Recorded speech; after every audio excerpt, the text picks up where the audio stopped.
Assalamualaikum warahmatullahi wabarakatuh. Kami dari kelompok 3 akan menjelaskan tentang algoritma K-means, K-median, dan KNN. Di mana telah kita ketahui sebelumnya bahwa algoritma K-means serta K-median ini adalah algoritma untuk pengelompokan data, dan algoritma KNN ini untuk mengklasifikasikan data. Pendahuluan. Clustering adalah metode penganalisan data yang sering dimasukkan sebagai salah satu metode data mining, yang tujuannya adalah untuk mengelompokkan data dengan karakteristik yang sama ke suatu wilayah yang sama, dan data dengan karakteristik yang berbeda ke wilayah yang lain. Untuk menghitung jarak antar data dan cluster data ini kami menggunakan dua cara. Yang pertama, Manhattan Distance. Dengan rumus Manhattan Distance dari X2 dan X1 adalah sigma dari J sama dengan 1 hingga P dari nilai absolut X2J dikurang X1J, di mana X2 ini merupakan sentrum data, sedangkan X1 ini adalah data yang akan dihitung jaraknya. Yang kedua adalah Euclidean Distance.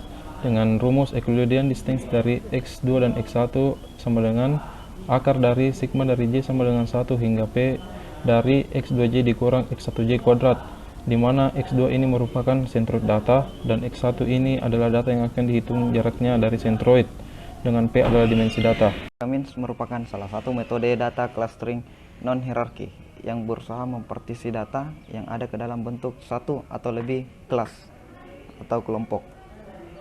Nah, ini algoritma K-means. Yang pertama, menentukan jumlah cluster, terus hitung jarak kedua cluster dengan setiap data, dan ketika alokasikan data ke dalam cluster. Yang keempat, hitung centroid data dari rata-rata data yang ada masing-masing pada cluster. Terus alokasikan masing-masing data ke centroid atau rata-rata terdekat. Dan langkah terakhir itu kembali ke step ketiga apabila masih ada data yang berpindah, tetapi kalau tidak ada, kita berhenti sampai di situ saja.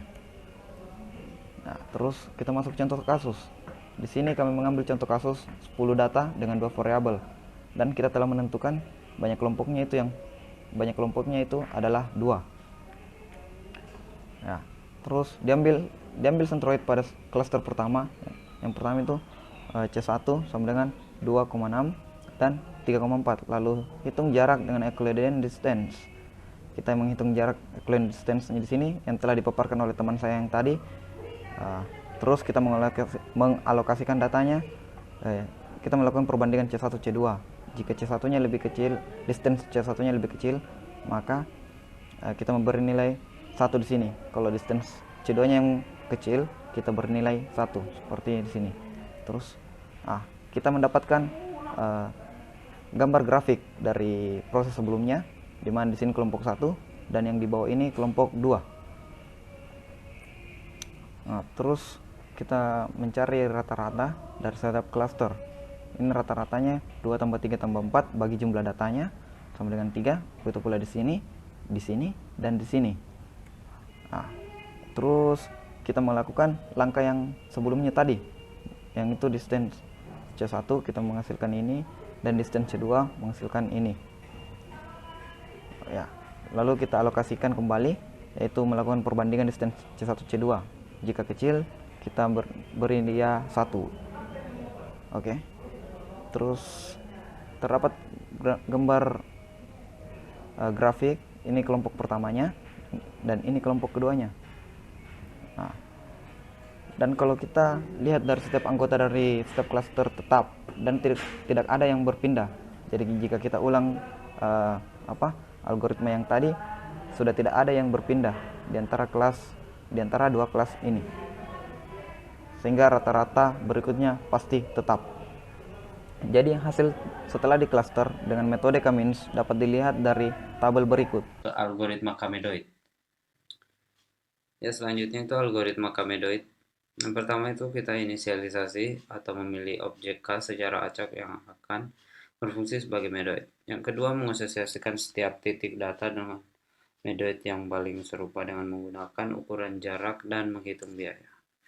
Menggunakan ukuran jarak artinya kita menggunakan Manhattan Distance, dan menghitung biaya adalah jarak cluster dengan data yang diklusterkan.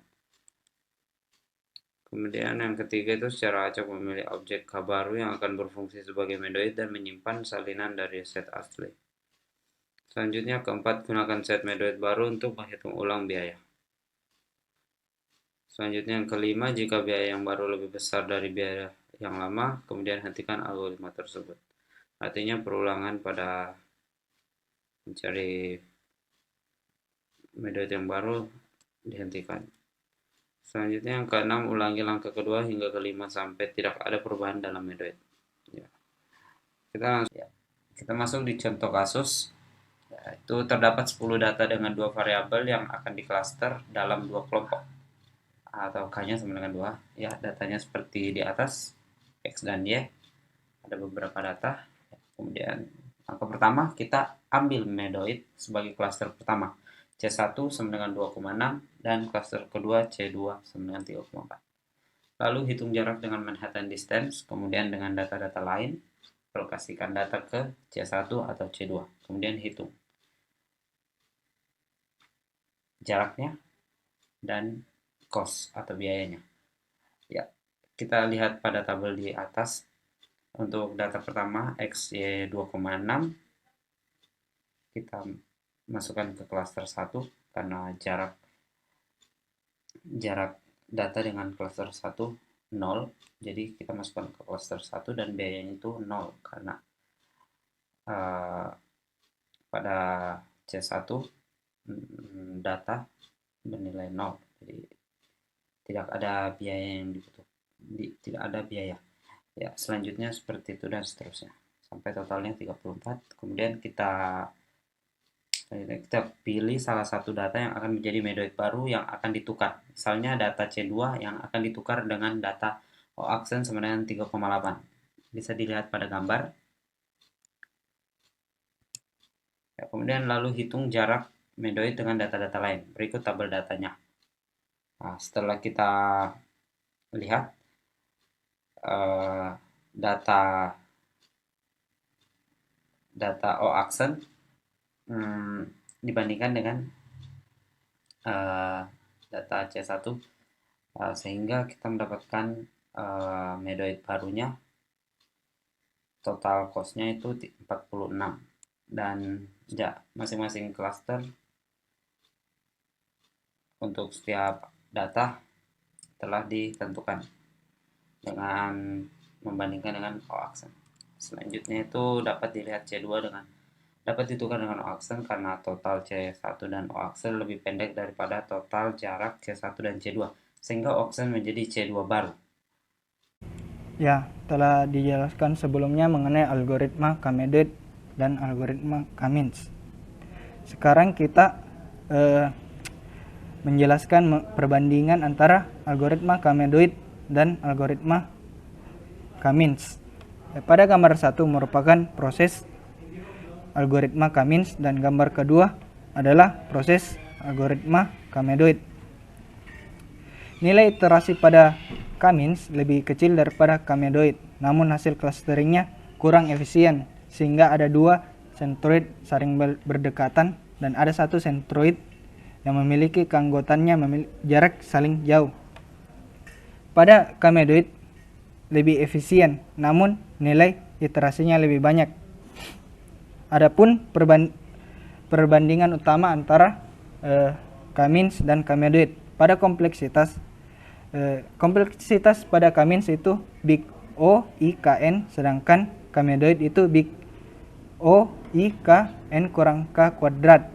Dapat dilihat nilai kompleksitas medoid lebih mahal daripada K-means karena pada pemilihan centroid baru bisa mencapai sebanyak N kurang K. Pada implementasi, K-means lebih mudah dibanding K-medoid karena K-medoid susahnya itu pada pemilihan centroid baru, dia secara random, tidak secara mulai dari mana. Adapun kita melihat perbandingan K-means dan K-medoid melalui data-data yang ada pada WK. KNN atau K-nearest neighbor adalah sebuah metode untuk melakukan klasifikasi objek terhadap data learning atau data pembelajaran dengan jarak paling dekat dengan objek tersebut. Jadi K-nearest neighbor juga merupakan metode yang bersifat supervised, di mana hasil dari query instance yang baru diklasifikasikan berdasarkan mayoritas kategori pada KNN.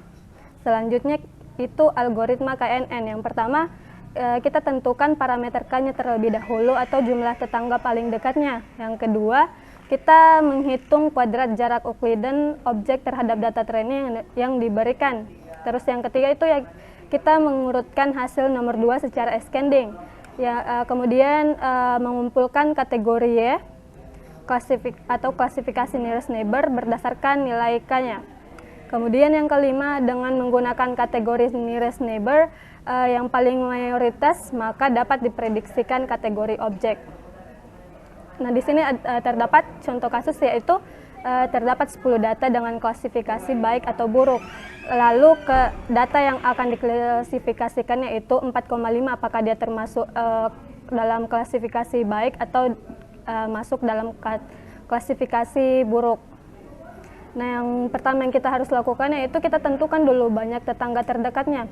Banyak tetangga terdekatnya kita pilih K-nya sama dengan 3. Kemudian kita hitung jarak data diprediksikan dengan data lain dengan menggunakan Euclidean. Nah, ini adalah hasilnya, di mana jarak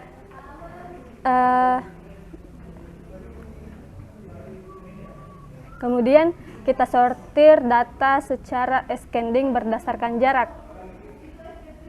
Nah, yang ini hasilnya. Jadi kita sorting berdasarkan jaraknya yang paling terdekat dari data prediksinya. Kemudian jadi ini ada 3 jarak terpendek dari data diprediksi yang merupakan jarak terdekat, yaitu 3, 4, 47 dan 26. Kemudian berikut tabel terdekat dari data prediksinya. Nah, yang dapat dilihat bahwa 3, 4, 47, 26 merupakan tetangga terdekat dari data 45. Setelah itu kita voting dari kelas tetangga tersebut, di mana kelas yang lebih banyak akan diklasifikasikan. Jadi 4,5 diklasifikasikan ke dalam kelompok yang baik karena mayoritasnya itu baik. Ya, kali ini saya akan menjelaskan mengenai implementasi Kamedoid pada WK. Kita lihat ada sebuah, ini seperti ini datanya, terdapat dengan para. Nah, begini bentuk hasil klasternya. Kita memilih simple K-means dengan menghitung jaraknya Euclidean distance dengan banyak klasternya adalah 2. Pada centered awal, cluster 0 menilai 5,7 dengan 2,7. Banyak iterasi pada algoritma ini adalah 3 dan hasilnya pada cluster 0 memiliki banyak 44 data dan pada cluster 1 memiliki banyak 31 data. Berikut gambar grafiknya bentuk begini. Jadi ini X-nya adalah spal length dan Y-nya adalah spal width. Jadi ini yang berwarna biru ini adalah cluster 0 dan yang berwarna merah ini adalah cluster 1. Mari kita lihat pada Kamedoid. Saya menggunakan aplikasi RapidMiner untuk Kamedoid karena tidak tersedia pada WK. Datanya yang sama, hasil datanya sama. Jika dapat dibandingkan, ada perbedaan pada klasternya. Pada Medoid, dia membagi 2 cluster 0 antara ini dengan ini. Sedangkan pada K-means adalah ini sama ini. Terlihat ada perbedaannya. Lalu dapat dilihat pada Kamedoid itu klasternya kurang efisien karena nilai median pada klaster 1 6,7 dan 3,3 adalah ini, sehingga dia menjadi median terhadap klaster 1.